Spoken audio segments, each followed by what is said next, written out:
बिस्मिल्लाहिर्रहमानिर्रहीम। फरमान मुस्तफ़ा सल्लल्लाहु तआला अलैहि वसल्लम, अहले मोहब्बत का दरूशी मैं खुद सुनता हूँ।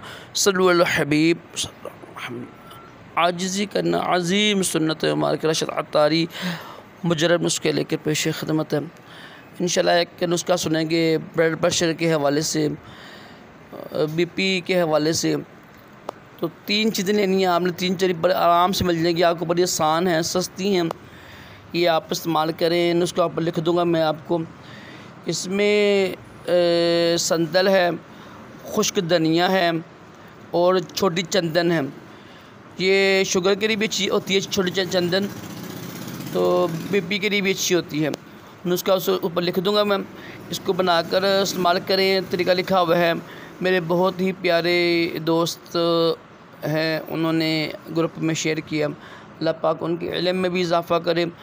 बहुत ही आसान है, चक्कर आती हों, सर दर्द होता हो। छोटी चंदन 50 ग्राम लेनी है आपने, और ये खुश्क धनिया लेना है आपने 20 ग्राम, और संदल सफ़ेद 20 ग्राम लेनी है। ठीक है, तमाम चीज़ों को मिक्स कर एक माशा 1 ग्राम, ठीक है, आधी चमची लगा लें आप, छोटी आधी चमची ना, सुबह शाम खाने के बाद इस्तेमाल करें। इंशाअल्लाह बीपी आपका जो है ना हाई जो है वो कम हो जाएगा इंशाअल्लाह। और कोशिश करें बावजूद रहा करें, बावजूद रहने से भी बीपी सही रहता है। सल्लल्लाहु अलैहि हबीब सल्लल्लाहु अलैहि मुहम्मद।